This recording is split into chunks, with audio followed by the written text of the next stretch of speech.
back to the Pretty Purposeful Podcast. I'm your host, Angie Melange. And I'm Candace. This week, we're going to dive into a topic that many people can relate to, the topic of friendships. And we're specifically going to be talking about acquiring new friends, or not acquiring new friends. You guys may remember back in 2013, DJ Khaled, Lil Wayne, and Drake released a song called No New Friends. No new friends, no new friends, no new friends, no new. When that song came out, oh my gosh, like you would hear more often people speaking about no new friends. I feel like a lot of people may have felt that way, but once that song came out, like you just heard more often a lot of people declaring that they were not into adding more people to their group. Right. And I could relate and I respected that. So here we are, Miss Candace and I, we are new friends.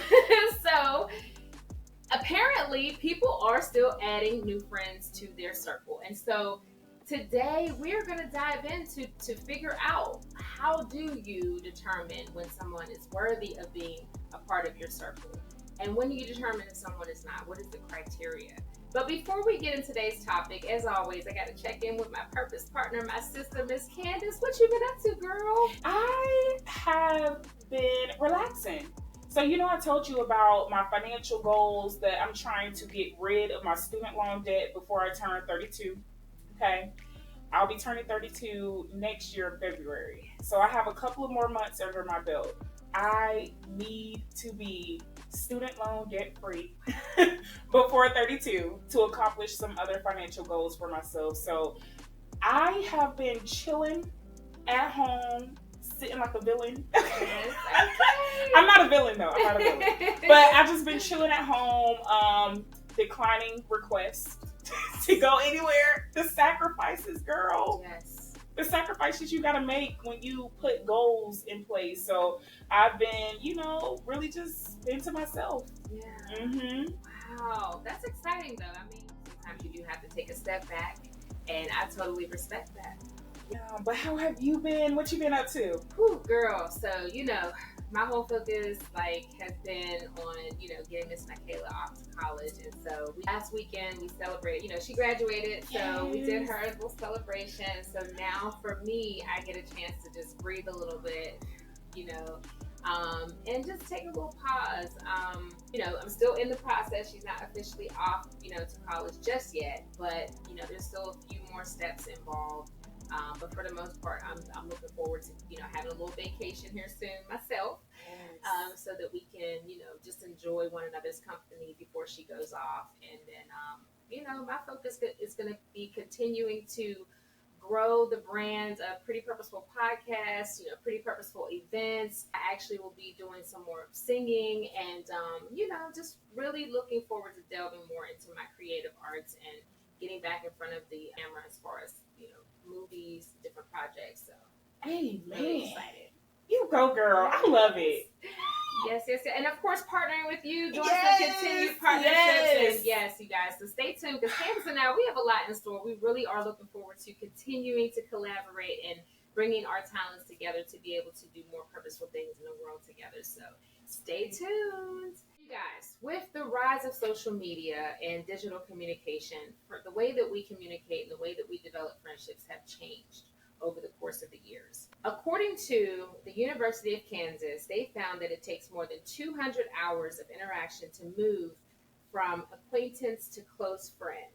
Can you believe that? 200 hours? 200 hours. So if you just meet someone on social media and you just start interacting with them, for 200 hours, you could move from just being strangers and acquaintances to becoming close friends. Wow. Yes. Yeah.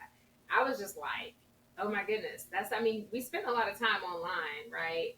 And it's just so interesting because the term friend is used really loosely online. Yeah.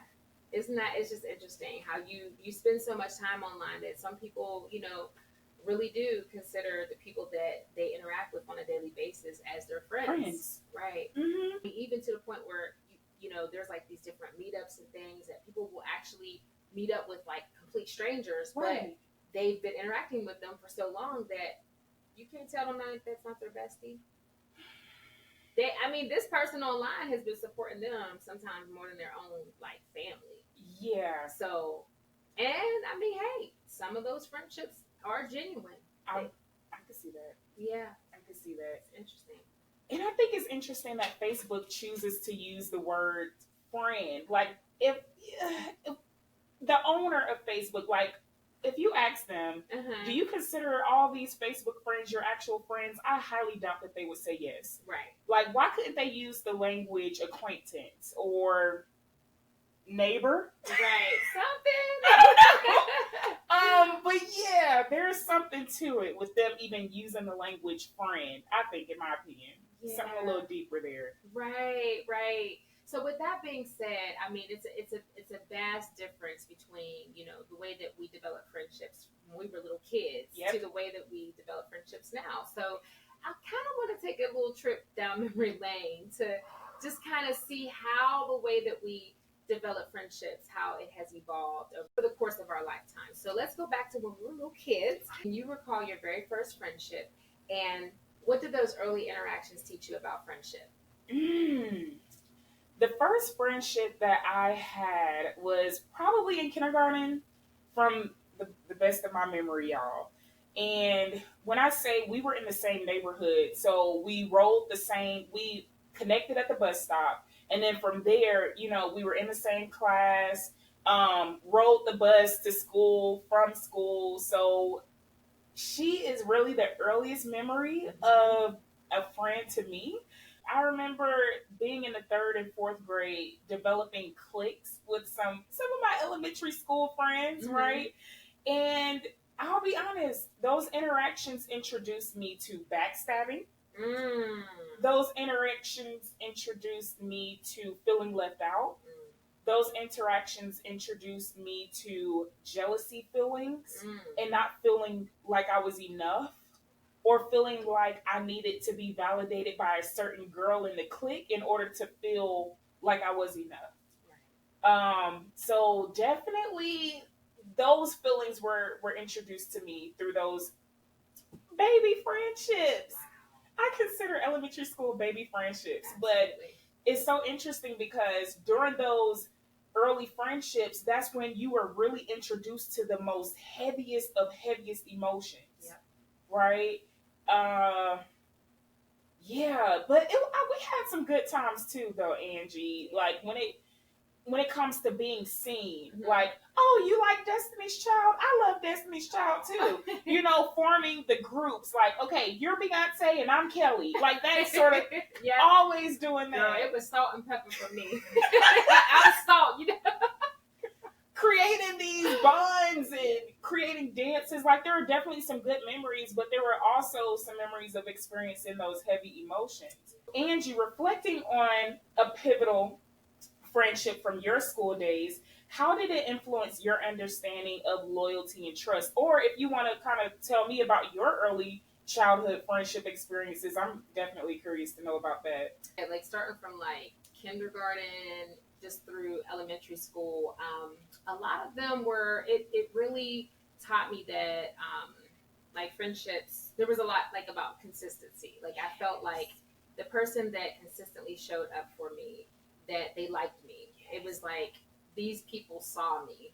The people that were consistent in showing up for me, whether it be the person who at the bus stop always wanted to talk to me, whether it was at recess, the person that wanted to play with me.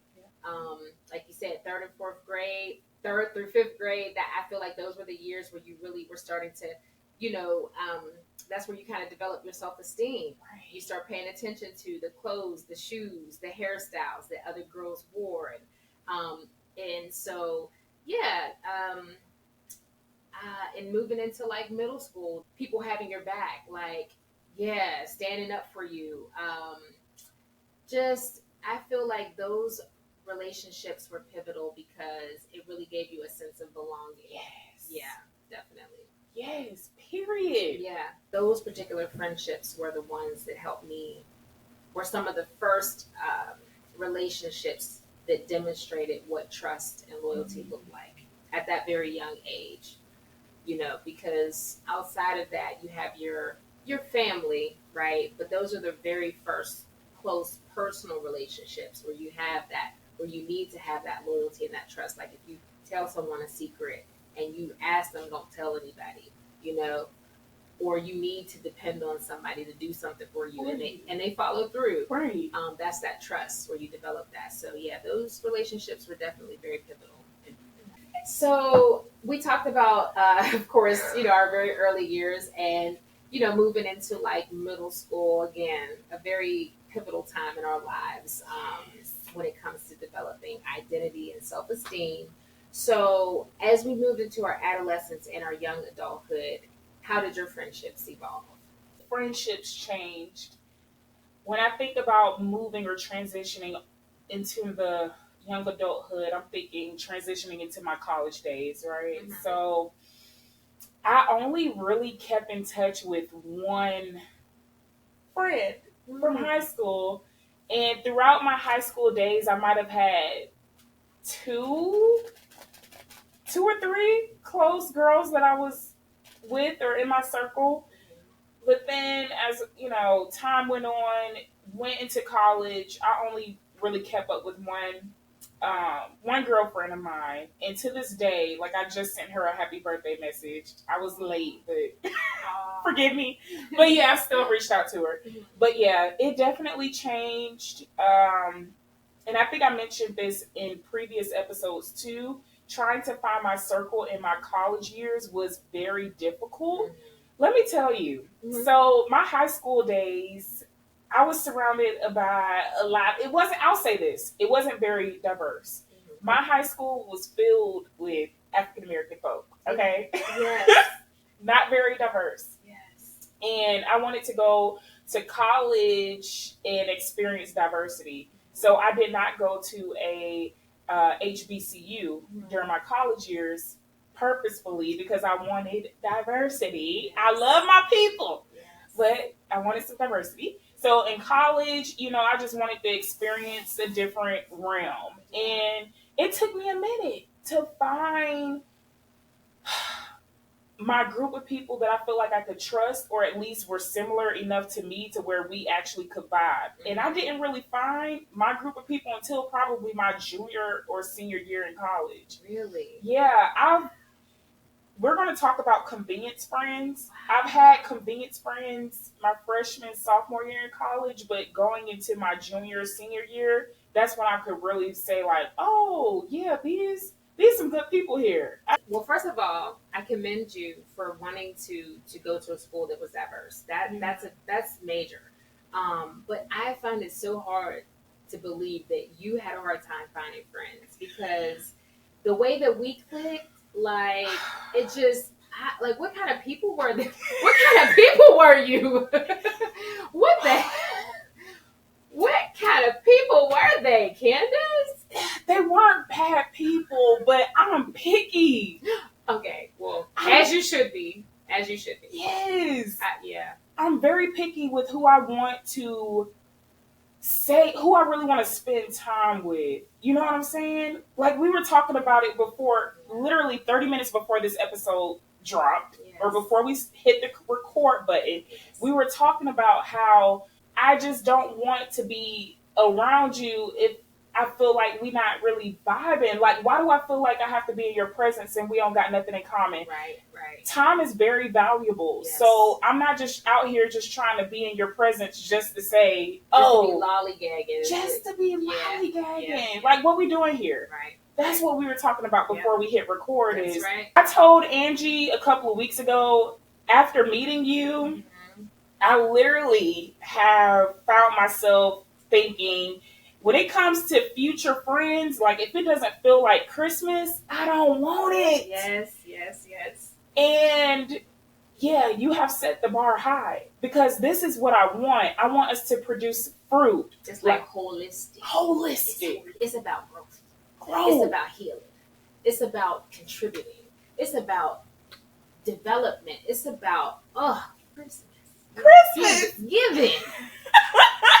It's So when you say that it took you that long, I understand now from that perspective. I just didn't know, like, but again, that's why I was saying, what kind of people were they? But clearly, you were using your discernment. Again, I commend you for that, because being that young, a lot of young people don't have that discernment, and they will just go along to get along. Right. And so, yes, good for you. I'm proud of you. Really? That's how it pretty much evolved. My high school friendships dwindled down to one. And then college, later on during my college years is where I found pretty much genuine people. I don't really keep up with a lot of them today, which I will take the blame for that. I have to do a better job with keeping up with old childhood friends. But yeah. Can you share a moment when you realized a friendship was holding you back? I was really close to someone, and I think this is one of the first friendships that I had in my early 20s that I made a bold decision to cut this person off. And, it was painful to do because she was like family, but, after that friendship ended a few years later, she was incarcerated for committing a robbery. And I just always thought, like, wow, if we were still close, I could have been involved in that, And so, no judgment, everybody has their journey. But I just, always just thought, like, wow, that just showed me that my decisions my life decisions were definitely taking me in a different direction than direction that she wanted to go in life. So no regrets about that. Yeah. So, does that answer the question? It definitely answers the question because you took the initiative to pretty much see beyond your now, which is awesome. Yeah. Angie. Yeah. And it's hard to do. Yeah. Because many people like their now. Yeah. There's many times where I liked the now. Yes, yes. Even after I had my daughter, again, especially living in my hometown, I would continue to run into people that I grew up with or that I went to school with. And, especially people who, those relationships that may have abruptly ended that I didn't have any control over when I was younger, if I run into those people later in life, sometimes I would reconnect with them thinking, oh, we're back in touch. Right. But it's like, oh, no, I'm going this way in life, and they're still on that same path. So, again, having to choose, like, just because we have that history and just because we, at one point in time, had some things in common, we no longer have those things in common now. And I choose to not continue staying in touch with them.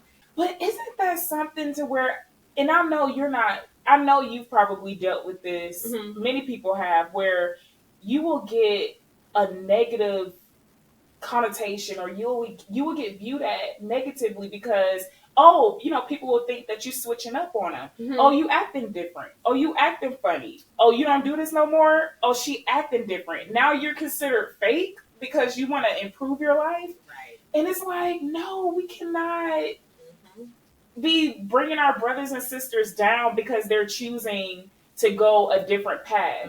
And if that different path means to work a certain job or to behave a certain way, we have to be careful with bringing our brothers and sisters down because that's not what it's about. If they're choosing not to no longer smoke cigarettes, that doesn't mean that they're no longer cool. Right. It just means that they care about their health. That's right. Period. If they're choosing to no longer go to strip clubs, I'm just throwing stuff out. If they're choosing to no longer go to strip clubs, that's just something that they're finding it within themselves that they no longer want to entertain. And they want to go play golf instead of go to the strip clubs. Then you just got to respect that. If you're a real friend, you will accept the change that your friend has going on, especially if it's for the better. That's right. That's it. That will definitely let you know who your real friends are, because real friends definitely want to see you improve. They're going to support you through that. And that's how you know. And also, that's for me, I noticed when I started making changes, to improve my life, it was like people would call me goody two shoes. I've gotten called lame. I've gotten called because I mean I literally went from hanging in the bars, bartending, hanging around people that just didn't have anything going on. Literally day in day out, all they did was hang in at bars, club, the nightlife. Yeah, that was it. And I went from that to becoming a like adult learner, literally a nerd. And I was a proud nerd, and I love, and that always was who I was, but I just didn't have, I didn't have the foundation to do that in a way that was sustainable and consistent. But once I got that foundation, it was on, and it's been on ever since. I went all the way to get my master's degree. Y'all, we have these beautiful bells that Angie made, and look, I don't know if y'all see it, look, but I had Ain't no stop it. What's that, girl? I had to ring the bell on that. So what about you, Candace? Can you share a time when you realized that a long-term friendship was no longer serving you? How did you handle the transition? I was pretty much like a financial sponsor to her. And it wasn't like she would ask me for money all the time. It wasn't like that at all. But because of her season, because of the situations she was in, I almost, knowing the type of person that I am, I feel like I am an empath, where I will empathize to a fault. That's me. I cannot have you in my circle and you're struggling and I not do one thing to help. I just can't. I'm not that type of friend. So, there are many times where she was faced with struggles and it's like, oh, this is what I can do. This is what I can do. This is what I'm going to do for you. And then I felt like I was becoming more of a crutch. That's tough. That is tough because if you have it, you do want to help. If Absolutely. You have it, right? I get it. I'm the same way. I totally get it, especially if that's your friend. It's one thing if it's just somebody that even if it's just somebody and they're struggling, right? But like when it's a recurring thing, yeah, that's different. And can I tell you something else? Mm-hmm. I've had a friend tell me, Candace, the reason why you feel so comfortable giving to me as much as you do is because I would do that for you. Mm-hmm. I would have your back. Right. So that's why you feel comfortable giving to me like you do, right? And I'm like, I had to think about that. I'm like, yeah, you're right. I know you will have my back. Right. But at the same time, I know the type of person that I am too. Mm-hmm. I'm not going to use you as the first resource that I come to help me. Mm-hmm. I know that I will do Uber, Lyft, work in a warehouse. I'm the same way. I don't ask nobody for nothing.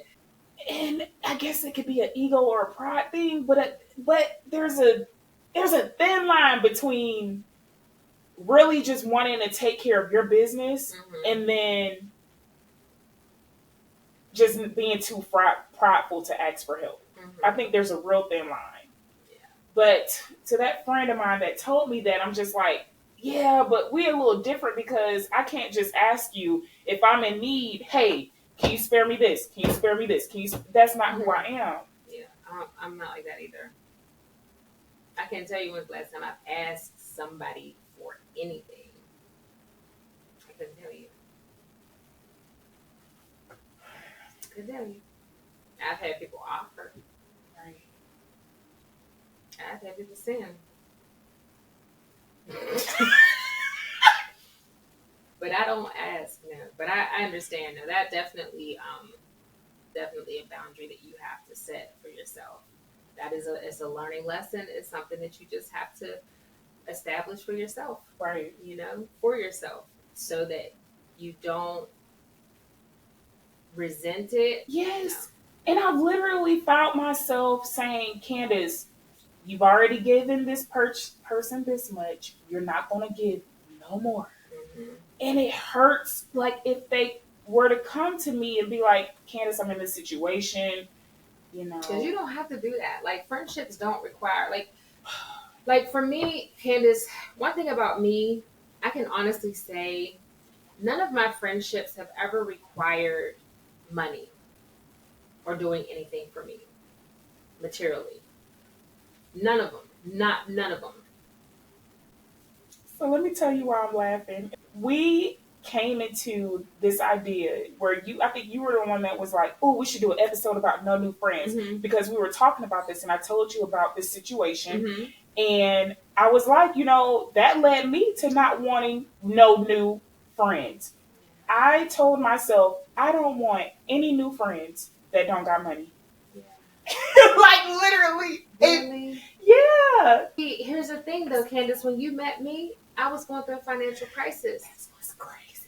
But it doesn't come into play in any, it doesn't, that's the difference. But that's the thing. Like, I think some people come into friendships for the wrong reasons or with the different expectations. I think, and I've been transparent with you from the very beginning. I mean, heck, you met me grinding. But when you say no poor, it's like, I feel ashamed for are saying these people who are no, here's my thing, and that's your own individual criteria. You have the right to create that criteria for friends. You do. We each have our own ability to create what that criteria looks like. But when you base it on something like finances, you have to keep in mind, I don't want to bring Diddy up, but let's on the outside looking in, keep that money. That's why I was saying, like, with us, it's holistic. So it's not just like one side, like, okay, we're just friends to do like travel, so you got to have money to do that. Or we just friends to just go eat and do brunch, so you got to have money to do that.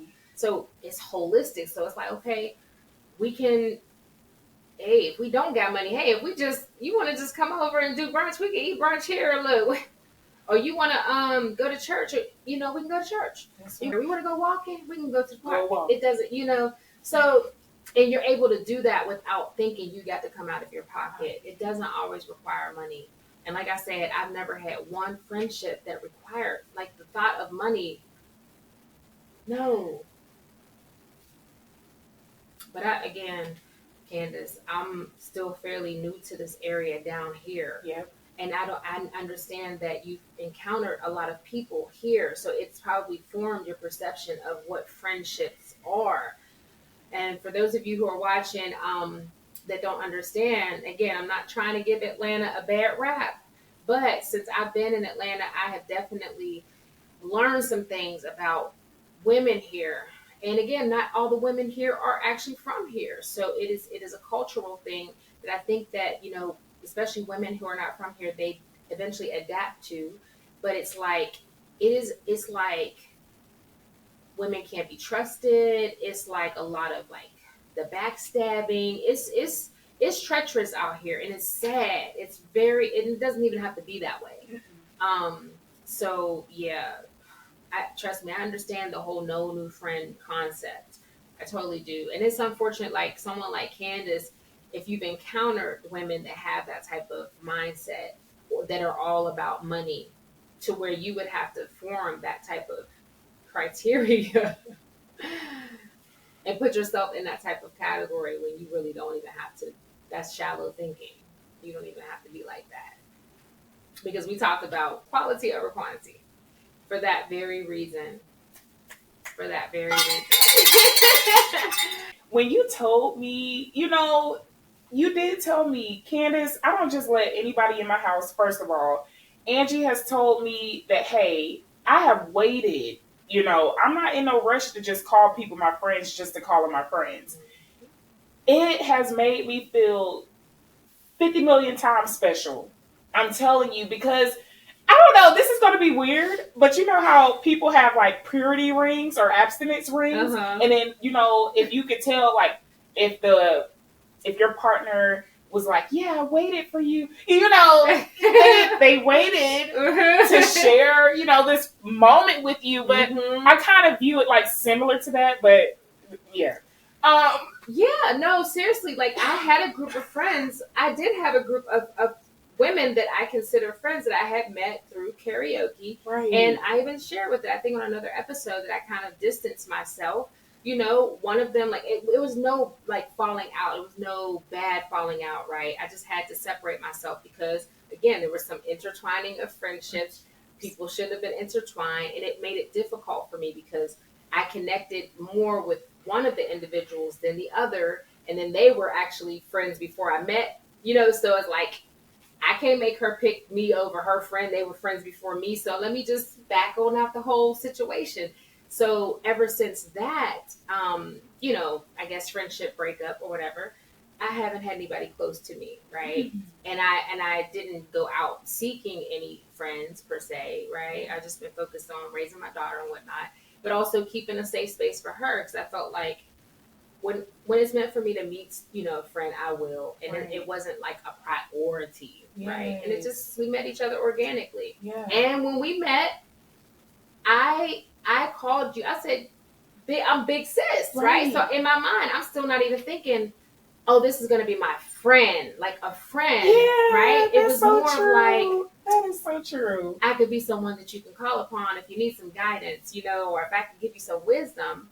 But the crazy part about that is, Candace, is that I had encountered another young lady since I've been here that I had also offered that big sis role to, who turned out to be someone who was kind of like giving off like a manipulator type of vibe, who, I literally had to eventually cut off like really quickly because she literally could have had the same access to me, and that sisterhood turned into a friendship the same way ours had she not came off like almost like she's gonna try to use me. So And I know you don't like to put it out there what you did for people, but Angie, I gotta say, like some things that you told me about that relationship, you literally took the role of a big sister. You seen places where she was in need and you provided. We're not talking about just little providing. Angie really provided for this girl. Yeah, she might be watching this. She may see this. I don't know.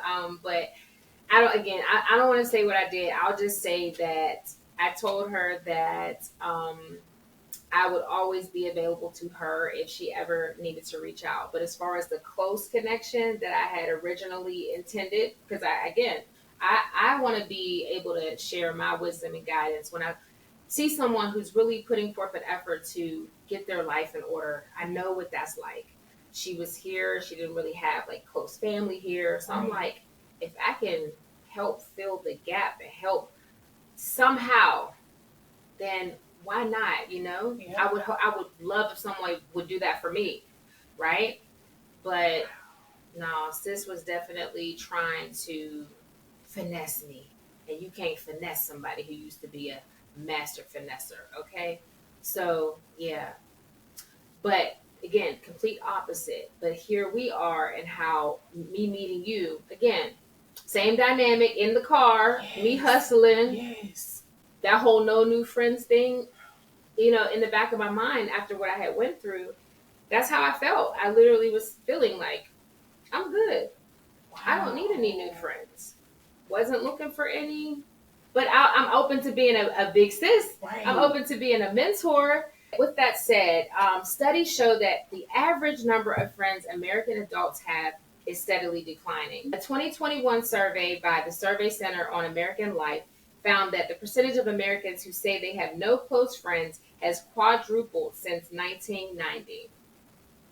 And that's right before the internet came out. It sure is. When was Microsoft developed? Look, I don't know. Girl, it's been out there, but like the internet really started to become like publicized around the early 90s. It was probably around like 90, I want to say like 94, 95 is when I think I first got my first email address. Like AOL and all that stuff. Yes. 93, 94, 95. Because I remember using those older computers that looked like boxes. Yes, girl. In elementary school, like the computers were huge. It looked like a speaker. Yes. Oh my gosh. Yes, girl. Yeah. So yeah, it's the internet definitely has changed the way, because I mean you have those people in your life, but it what always used to intrigue me about the internet is like, we on the internet, but your next door neighbor who you've been friends with, y'all all sitting online, but ain't talking to each other, and y'all right next door to one another. That used to intrigue me. It would blow my mind. Like, we all on Facebook, but we could be outside together, but we online and ain't even communicating. What is going on? And I seen that happening, and I knew like this is really going to change the way that people, how relationships are, Hmm? and it really has. And I think we just started to adapt. Yeah. Yeah, relationships have definitely changed. So I just feel like we really have to be intentional about how we pour into our relationships. Period. Yeah, definitely. And the people that you really want to spend time with, you're going to spend time with them. Definitely. Even if you have to make an appointment. This is true. It is definitely, it's important because I feel like, yeah, that appointment thing is real, especially when you're an adult. You got to respect people's schedules. Like, don't be popping up on nobody. Because some people, like those small towns, it's different. Yeah. Like back when I lived in Pittsburgh, it was more likely that somebody could potentially ride past your house and be like, "Oh, I see Angie's car. Let me see." Stop. Yep, and say hello. Girl, you home? Or text you like, "Yeah, I'm right outside. Can I stop through?" Right. But yeah, those people that still live in smaller towns, like, be respectful. Don't just be popping up on people. Like, give people a heads up. But yeah, definitely the internet has changed the way that we maintain our friendships. It did. In what ways have you recognized and handled friendships that turned out to be toxic or merely based on convenience? Slowly ghosted. And some cues that I have picked up on were they were coming to me with mess. Yeah. I know that they were going to bring my mess to other people. Yeah. Period. What you are showing me is who you are. Maya Angelou says, if they show you who they are, believe them. If they tell you who they are, believe them. How do you decide who gets to be in your inner circle and what criteria do you use? For me, it's really about the character. It's about how do they treat other people. It really is about the alignment of the values. At this stage in my life, the people that I have close to me, I want them to be purpose driven. I want them to be working on really healing, really trying to better themselves. First of all, authentic, like not ashamed to say I made a mistake. Because some people walk around acting like they are perfect, like they don't make mistakes. You don't want to be close to someone who cannot admit when they're wrong, because that is someone who is not honest. And I want people around me who are going to be honest. If they're not honest with themselves, they're not going to be honest with you. So yeah, integrity, yeah, those are the things that I need in a friendship or people that are close to me. That is beautiful. Mm-hmm. Reflecting on your own circle, how have you balanced new friendships with old ones without compromising either? Also, have you experienced the situation where mixing different groups of friends led to unexpected outcomes? Wow. Okay. So, well, right now, I have friends back home in Pittsburgh, and I do have a very small circle. And this circle is not integrated. Like, my friends are separate. Like, they may know of each other just because, like, if I've had an event, they may have attended and they've seen each other, they know of each other. And a lot of these are like long term friends, like they're 15 plus years, long friendships. But back in the day, some of my friendships, I did try to merge. And no, it didn't work out. For hanging out, when we used to go club and stuff, it was cool that we all could get together, dress up, and, it's cool for hanging out.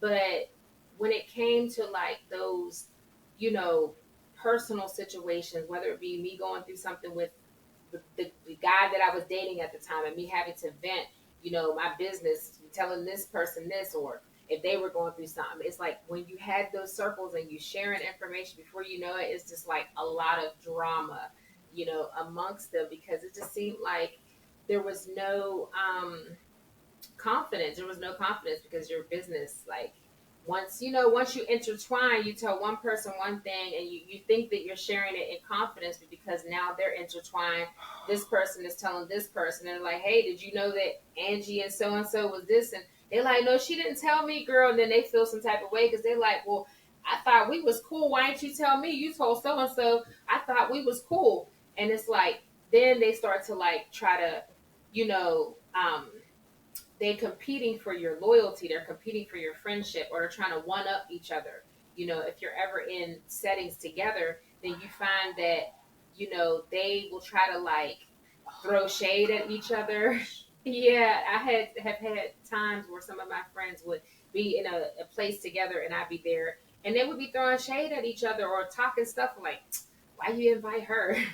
Stuff like that. Yeah.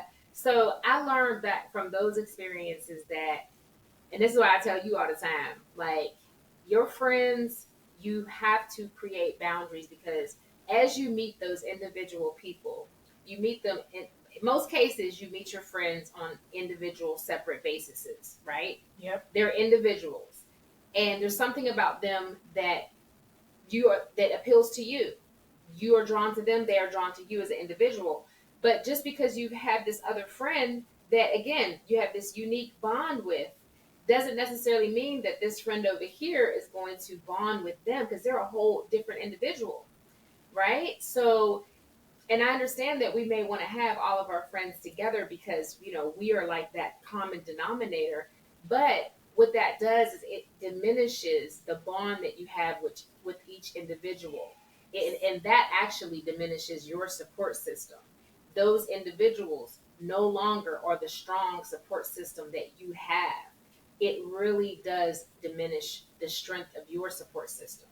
They are no longer serving as the support system that you need when you need that friend because now they're trying to serve one another, but really they're not serving no one is serving anybody in that dynamic.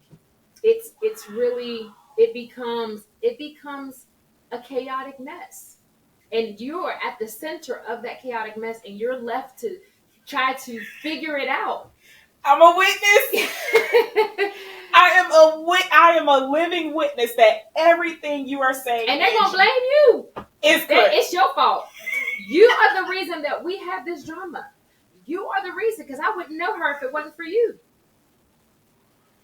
That is it. And I remember like, and now on the flip side, I will say this. On the flip side, if you have like, because I have had this situation where I have decided to walk away because I made the mistake of introducing people and I have had to fall out. Let's say I fall out with friend A because the way that friend A has disrespected me about how the situation. If I walk away, friend A and friend B may decide to stay friends. Yeah. And to this day, there are still some friendships that are as a result of me. You're very welcome. I don't know the quality of those friendships. To this day, I don't know the status. I'll say that. I don't know the status or the quality of those friendships. But I tell you what, both of those individuals have lost me as a friend. And I can say that. If they ever see this, y'all know who y'all are. Angie, you are spot on. Anybody out there that may have a friendship that they truly value, that maybe you made a mistake, maybe you said some things that you in the heat of the moment that you didn't mean, or you did something that you regret, but you truly value that person and you want forgiveness. Sometimes forgiveness doesn't necessarily come with reconciliation, or if it does, it doesn't mean immediate reconciliation. Allow that person some space. Allow the person some space. And we believe in prayer. Pray about it. Pray about it, and give yourself some grace. Give yourself some grace. You're gonna make mistakes, no matter what friendship, relationship that you're in. That's every relationship that you're in. There's a potential for mistakes. So it creates an opportunity for you to reevaluate what it means to be a friend, and also what it means to have a friend. Like, what does a friend look like for you? What do you need in a friend? right? What do you actually need in a friend? So we talked about recognizing toxic relationships and how we recognize them and how we distance ourselves from them. But how does that play out in a professional space? Like how does the concept of no new friends play out in a workplace? Ooh, boundaries again. Mm-hmm. Everybody wants to be your friend, and you want to have people that you feel like you're comfortable with too at work. Yes. And honestly, that's where I have met a lot of my friends is at work. Some I'm closer to some than I am others, but I say all that to say you really got to go in that thing with boundaries. And don't just, it's similar to making friends when you were younger at school. We talked about this too. You were forced to be in a classroom with people, so you made the most out of what you could with the people that was in your circle. That's right. Like, okay, and I literally remember asking, this was when I was in elementary school, like, can you be my friend? Aww. Can you be my friend? Aww. I would ask that all the time. All the time. Can you be my friend? I'm just imagining a little Candace. Girl. Okay, so yes. So, like you mentioned, so you're in a new workplace. You've got Mhm. all these people from different backgrounds. You have no clue where these people come from, all walks of life. Mhm. How do you determine who you gonna hang out with? Like, how does that work? You determine who you gonna hang out with, or even who is qualified to be a little closer than an acquaintance. Yes. Because Angie gave us statistics that it takes 200 hours to have a person be considered like a close friend, even though you're spending all this time with them at work. Yeah. But my thing is, do we share similar values? Do you move the way that I operate? Now, what I mean by that is, are you a good person? Like, do you have good character? Do you value gossiping or talking about people? Do you value helping people? Do you value watching reality shows all the time, or do you value reading books to expound your knowledge? Like, what are you into? Because I have had work relationships where it did feel forced. So speaking of boundaries, setting boundaries is crucial in adult friendships to maintain a healthy balance between different aspects of life. So according to Psychology Today, clear boundaries can help manage expectations, prevent conflicts, which is essential for long-term friendship sustainability. Mm-hmm. Yes. Yes. What we're talking about here is you have friend A, Mm-hmm. you have friend B, you have friend C.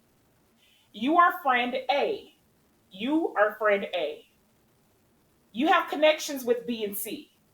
And then you want to have a party, or you want to go to dinner and you want to invite everybody and you want everybody to get along.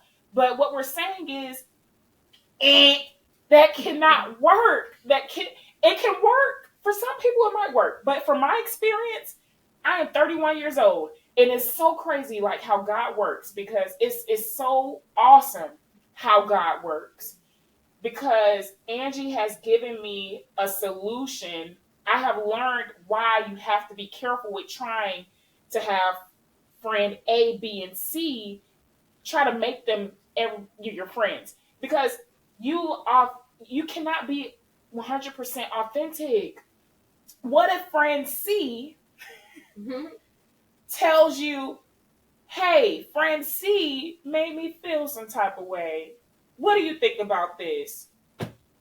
What do you say? Oh, now you're talking behind your friend B's back. Mm-hmm. Yeah. Hello? Exactly.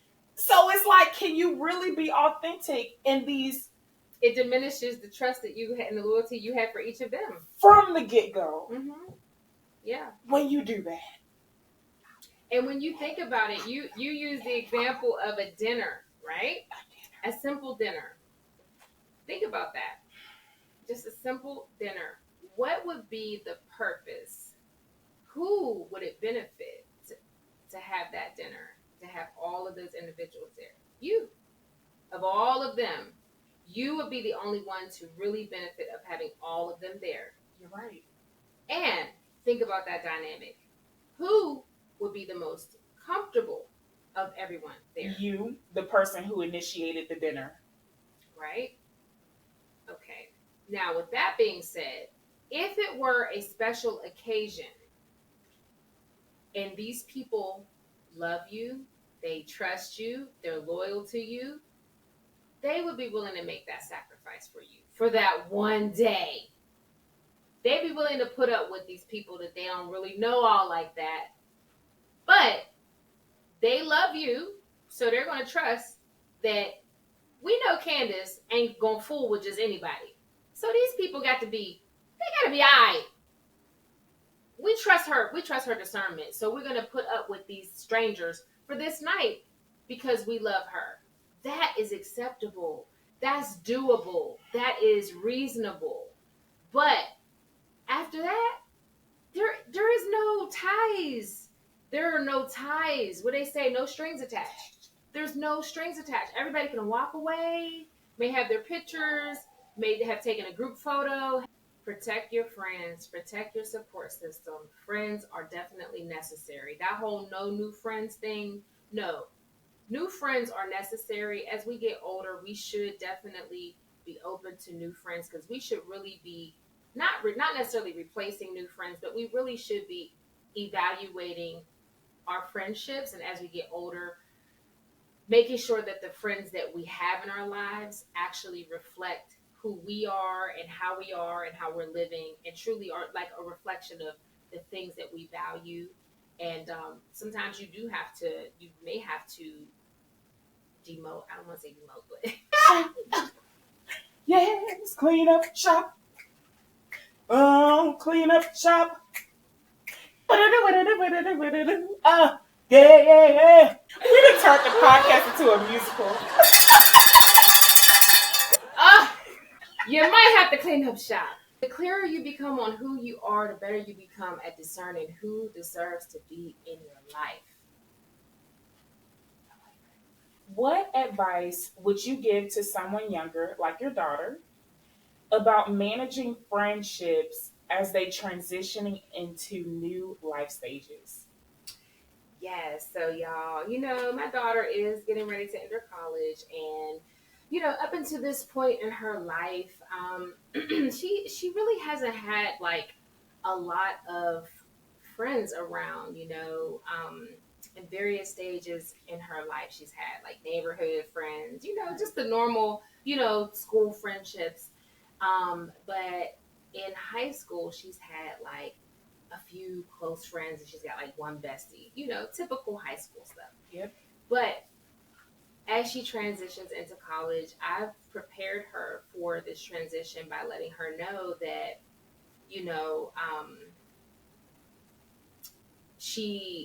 she has already developed the friendship that she has with, like, say, her best friend based on, her being authentically herself. And I let her know, I said, if there's ever an opportunity for her friend to, say, visit the campus, she's going to need to protect that friendship. She's going to want to perhaps introduce her friend to maybe her college friends on campus, but she's going to need to keep that friendship separate from the friendships that she develops on campus, because that friendship that she has with her best friend now is her true support system. There is a difference between the friendship she has now and the friendship she's about to start developing on campus, which are baby friendships. They're still budding. They're new.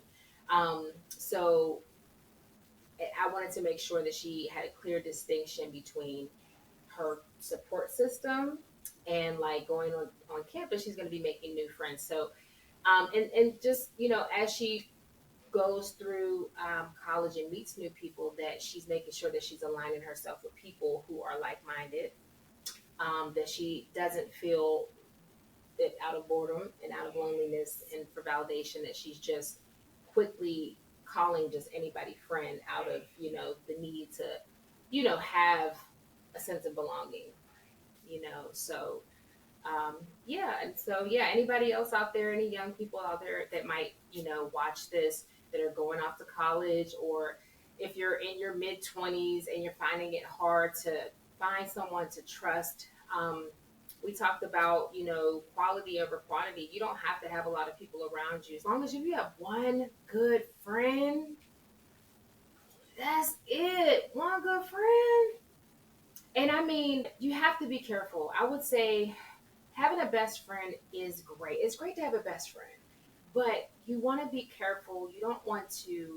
Um, you don't want to lean so much and depend so much on a friend to where it becomes a codependent type of relationship. Okay, so you guys, in codependent friendships, there is an over reliance on one person or group of people for a sense of validation. It is a one sided relationship in which the enabler puts all of their efforts into supporting a friend, ignoring their own needs and desires to ensure that their friend is happy. They feel personally responsible for the happiness and well being of their friend. And when that friend is feeling down, the enabler will often feel guilty if they can't fix So, it. yes, so one thing that we wanted to talk about that is really essential in in forming relationships and forming friendships as an adult. I mean, really at any age, is having a safe space.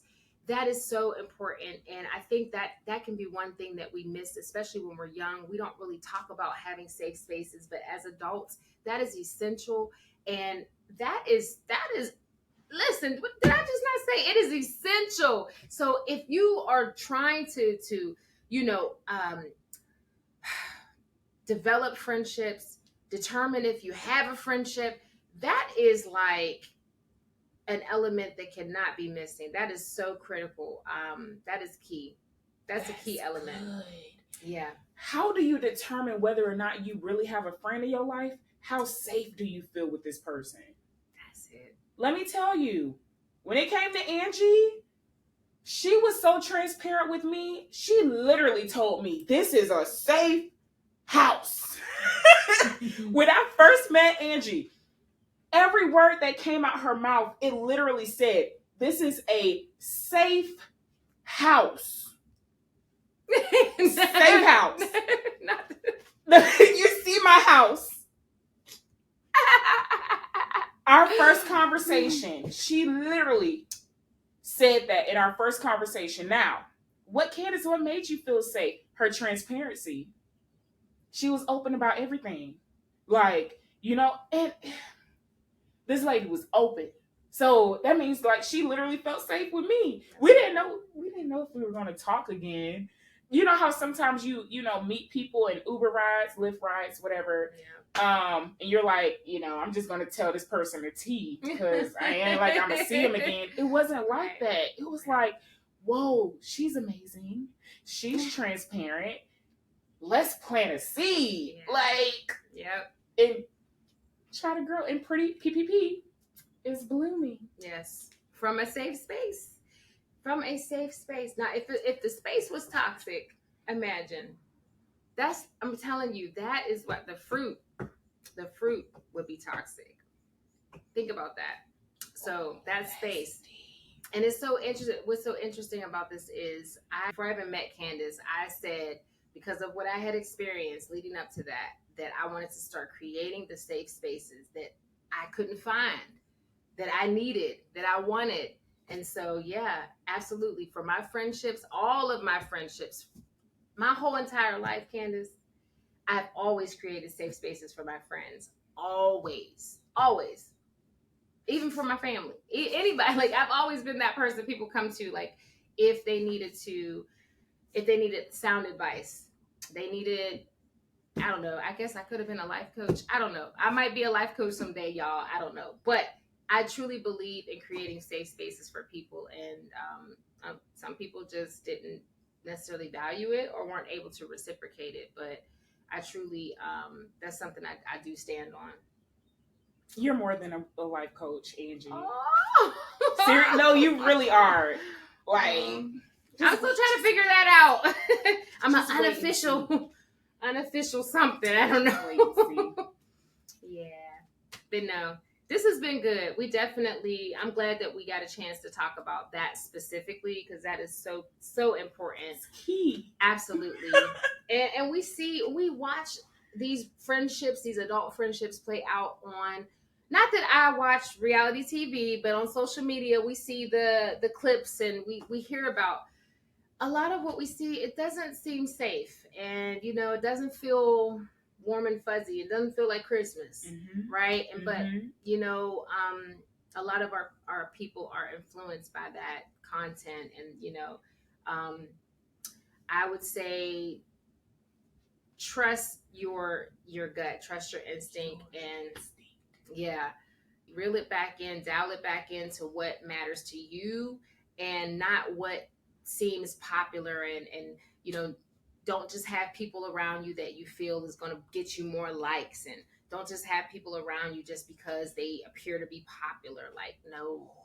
Oh yeah, that was a big thing in middle school, high school, and elementary school. Right, hanging with the popular kids. Whoa, the more we talk, the deeper it gets. But yeah, there's adults that do that to this day. They only want to be around people because they got a certain following, or they don't associate with people because of who they're connected to. Like, there really are adults that are doing things like that. And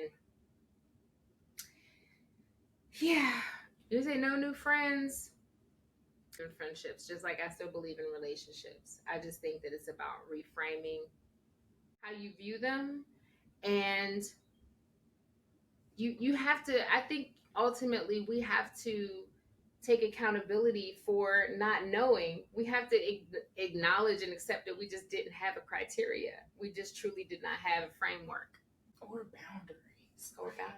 Right? Oh my gosh, they don't teach you this in school. Angie has told me this numerous times. Candace, they don't teach you this stuff in school. I'm just fortunate to have been able to come across a big sister that's willing to teach the game of friendships.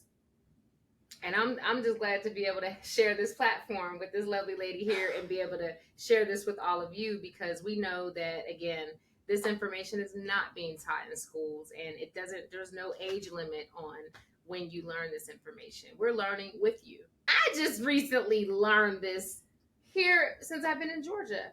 And we'll continue to learn. And as we learn, we will continue to share.